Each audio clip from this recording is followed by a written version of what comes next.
இது மதிய சமயம். உணவகத்துல சில கஸ்டமருங்க உட்கார்ந்திருந்தாங்க. மோகன் கோவப்படுற சுபாவம் கொண்ட ஒரு மனுஷன். அவர் எப்பவும் கஸ்டமருங்க கிட்ட சண்டை போட்டுக்கிட்டே இருப்பாரு. அவருடைய மனைவி சம்கி கவுண்டர்ல நின்னுட்டு இருந்தா.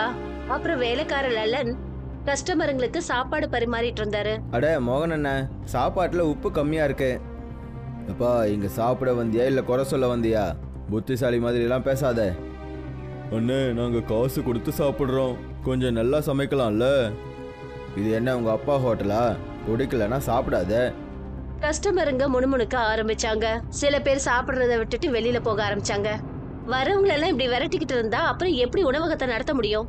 நீ குறுக்க வராத. பிசினஸ் எப்படி பண்ணணும்னு எனக்கு நல்லா தெரியும். இது சாயந்தர சமயம். தலைவர் போலா பிரசாத் வீட்டு வாசல்ல நின்னுட்டு இருந்தாரு. அம்பாதேவி, அதாவது மோகனோட பாட்டி, கதவு கிட்ட நின்னுட்டு இருந்தாங்க. அம்பாதேவி, மோகனோட உணவகத்துல தினமும் ஏதாவது பிரச்சனை நடந்துகிட்டு இருக்கு. இன்னைக்கு அவன் என்னையும் திட்டான். எனக்கு தெரியும், ஆனா நான் சொல்றதையும் அவன் கேட்க மாட்டேங்கிறானே. நான் அவனுக்கு புரிய வைக்கிறதுக்கு முயற்சி பண்றேன். மோகன் உள்ள நின்னு கேட்டுட்டு இருந்தாரு. அப்புறம் வெளியே வந்தாரு. தலைவரே, உங்களுக்கு வேற எந்த வேலையும் இல்லையா? எப்ப பார்த்தாலும் என்னை வந்து குறை சொல்லிட்டு இருக்கீங்க. இங்க பாருப்பா, எல்லாம் உன் நல்லதுக்கு தான் சொல்றோம். இதே மாதிரி நடந்துட்டு இருந்துச்சுன்னா அப்புறம் உன்னோட உணவகத்தை மூட வேண்டியதா இருக்கும். அப்புறம் உன்னோட மரியாதையும் போயிடும். மரியாதையை பத்தி எனக்கு கவலை இல்லை. வயிறை நிறைக்கிறதுக்கு தான் உணவகம் நடத்துறேன். நீங்க இங்கிருந்து கிளம்புங்க. தலைவர் ரொம்ப கோவப்பட்டு அங்கிருந்து போயிட்டாரு. அம்பாதேவி மோகனை பார்த்துட்டு என்ன சொன்னாங்கன்னா, இங்க பாருப்பா, இப்படி சண்டை போட்டா எப்படிப்பா சம்பாதிக்க முடியும்? பாட்டி, நீங்களும் பழைய காலத்து விஷயத்தையே பேசிட்டு இருக்காதீங்க. நான் எப்படி இருக்கணும் அப்படிதான் இருப்பேன். ராத்திரி சமயம் மோகனும் சம்கியும் ரெண்டு பேரும் பேசிட்டு இருந்தாங்க. இங்க பாருங்க, நாள் முழுக்க நீங்க உணவகத்துல சண்டை போட்டுட்டு இருக்கீங்க. ஆனா உண்மையான கஜானா இந்த வீட்டுக்குள்ள மறைஞ்சிருக்கு. நீ என்ன சொல்ற? உங்க தாத்தா அலமாரிக்குள்ள நிறைய நகைகளும் தங்கங்களும் பூட்டி வச்சிருக்காரு. ஆனா உங்க பாட்டி அதை யாரையும் தொட விட மாட்டேங்கிறாங்க. அட, அப்படின்னா பாட்டி கிட்ட போய் கேட்கலாம்ல. அவங்க அவ்வளவு சுலபமா நமக்கு கொடுத்துருவாங்கன்னு நீங்க நினைக்கிறீங்களா? நாம அதை செலவு பண்ணிடுவோமோன்னு அவங்க பயப்படுறாங்க. மோகன் யோசிக்க ஆரம்பிச்சாரு. மறுநாள் காலையில ரொம்ப கோவத்தோட மோகன் பாட்டி கிட்ட போனாரு. பாட்டி, எனக்கு அலமாரி சாவி கொடுங்க. எதுக்கு? அதுல தாத்தாவோட கஜானா இருக்கு. அதை வச்சு நான் என்னோட செலவுகளை பார்த்துக்க போறேன். மாட்டேன். உனக்காக அந்த பீரோவை நான் திறக்க மாட்டேன். அப்படின்னா நான் எப்பவும் ஏழையாவே இருக்கணும்னு நினைக்கிறீங்களா? அப்படி கஷ்டப்பட்டு உழைச்சினா உனக்குன்னு கஜானாவை சேமிச்சு வைப்பேன். அடுத்தவங்களோட கஜானாவை எதுக்கு பறிக்க பாக்குற? உங்களுக்கு என்னை பத்தி எந்த கவலையும் இல்ல. உங்களுக்கு உங்களை பத்தி மட்டும்தான் கவலை. மோகன் கோவத்தோட அங்கிருந்து புறப்பட்டு போனாரு. பாட்டி அவரையே பார்த்துட்டு இருந்தாங்க. ஆனா அவங்க எதுவும் பேசல. இப்ப மத்திய சமயம் இருக்கும். ஜமீன்தார் பல்தேவ் சிங் அவருடைய 2 வேலையாட்களோட மோகனோட வீட்டுக்கு வந்தாரு. அம்பாதேவி, மோகன் வீட்டை அடமானம் வச்சுட்டான். இதுக்கப்புறம் என்னால வெயிட் பண்ணவே முடியாது. என்ன, வீடு அடமானத்துல இருக்கா? இது நிச்சயம் இருக்காது. நீங்க மட்டும் கடன் அடைக்கல, மோகனை என்ன பண்ணுவேன்னு எனக்கு தெரியாது. பாட்டி ரொம்ப பயந்து போய் மோகனை கூப்பிட்டாங்க. மோகன், நீ என்ன காரியம்பா பண்ணிருக்க? பாட்டி, இந்த வீடை காப்பாத்துறதுக்கு இப்ப ஒரு வழி மட்டும்தான் இருக்கு. அந்த அலமாரி சாவியை கொடுங்க. பாட்டி பெருமூச்சு விட்டாங்க. அப்புறம் பீரோவை திறக்கிறதுக்காக அறைக்குள்ள போனாங்க. பாட்டி பீரோவை திறந்தாங்க. மோகனும் சம்கியும் அதை கவனமா பார்த்தாங்க. அதுல பழைய பேப்பருங்க மட்டும்தான் இருந்தது. இதெல்லாம் என்ன விளையாட்டு? இதுல வெறும் பேப்பர் மட்டும்தான் இருக்கு.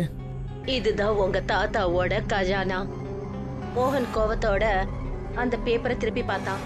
அதுல ஒரு பேப்பர்ல கவனம் பட்டுச்சு. பர்தா சமோசா ரெசிபி. என்ன இது?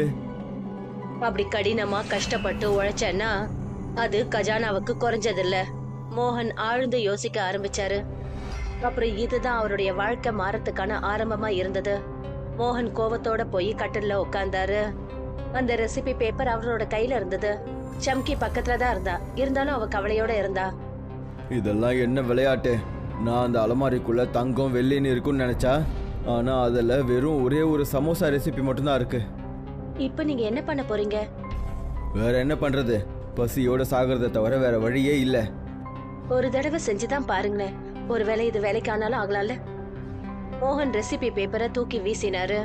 சம்கி அதை எடுத்துக்கிட்டு அங்கிருந்து போனான். ராத்திரி முழுக்க மோகன் நிம்மதி இல்லாம படுத்துக்கிட்டு இருந்தாரு. மோகன் சும்மா தான் உட்கார்ந்து இருந்தாரு. அங்க எந்த ஒரு கஸ்டமரும் வரல. அவர் பசியோட வேதனையில அந்த ரெசிபியை எடுத்து படிக்க ஆரம்பிச்சாரு. இது ஒரு கஜானாவுக்கு குறைவானது இல்லைன்னு பாட்டி சொன்னாங்க.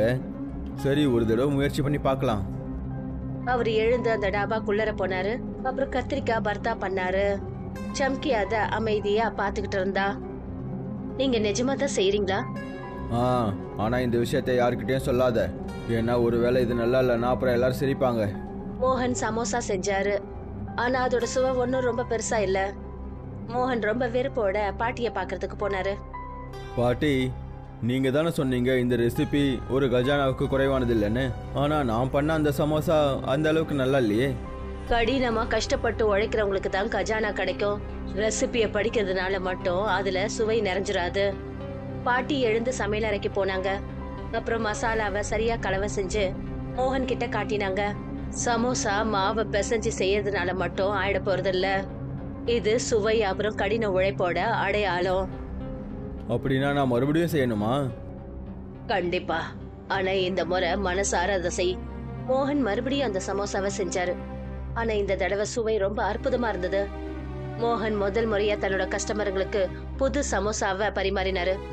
அடடா, இந்த சமோசா அற்புதமா இருக்கே. இதுல உருளைக்கிழங்கே இல்ல. வாவ், இந்த மாதிரி சமோசாவை நான் சாப்பிட்டதே கிடையாது. மெல்ல மெல்ல கிராமத்துல பர்தா சமோசாவை பத்தி பேச ஆரம்பிச்சாங்க. மோகன் கட்டில்ல உட்காந்துக்கிட்டு ஏதோ யோசிச்சுட்டு இருந்தாரு. அப்ப பாட்டி பக்கத்துல வந்தாங்க. இப்போவாவது புரியுதா உண்மையான கஜானானா என்னதுன்னு? ஆமா பாட்டி, உழைப்பை விட பெரிய கஜானா வேற எதுவும் இல்லை. என்னோட தப்பை நான் கண்டிப்பா திருத்திக்குவேன். பாட்டி ரொம்ப பெருமையோட மோகனை பார்த்தாங்க. மோகன் இப்ப முழு மனசோட மறுபடியும் தன்னுடைய டாபாவை நிறுத்தணும்னு முடிவு பண்ணாரு. சில நாட்கள்ல அந்த டாபா முன்ன விட நல்ல பிரபலமாயிடுச்சு. பழைய மர டேபிள் சேர் இருந்த இடத்துல சுத்தமான டேபிள் சேர் வந்தது. மோகன் கவுண்டர்ல நின்னுட்டு இருந்தாரு. அப்புறம் சம்கி ஆர்டர் எடுத்துட்டு இருந்தா. அட மோகன், இந்த பர்தா சமோசா ரொம்ப நல்லா இருக்கு. ஜனங்க இதை சாப்பிட்றதுக்கு ரொம்ப தூரத்துல இருந்தெல்லாம் வராங்க. அண்ணே, இப்போ உங்க சமோசாவை பத்தி நம்ம ஏரியால எல்லாருக்கும் தெரிஞ்சிடுச்சு. அந்த நேரத்துல தான் கிராமத்து ஜமீன்தார் பல்தேவ் சிங் அங்க வந்தாரு. அவரை பார்த்துட்டு அமைதியானாங்க. என்ன மோகன், இப்போலாம் உன்னோட தாபா ரொம்ப ஃபேமஸ் ஆயிடுச்சு போல. ஆமா முதலாளி, அதுக்கு நான் உழைச்சிருக்கனே. சரி, எனக்கும் ஒரு சமோசா கொண்டு வா.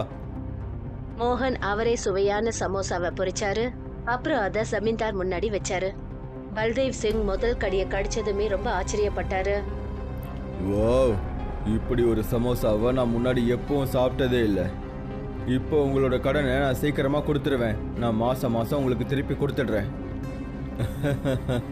அட, இப்போ கடனை பத்தி என்ன கவலை? உன்னோட சமோசா தான் ரொம்ப ஃபேமஸ் ஆயிடுச்சுல்ல, அப்போ பணமும் கண்டிப்பா வந்துடும். கிராமத்து ஜனங்கள்லாம் கை தட்டினாங்க. அப்புறம் அந்த டாபாவில ரொம்ப சந்தோஷமா இருந்தது. மோகன் தன்னுடைய பாட்டி கிட்ட வந்தான்.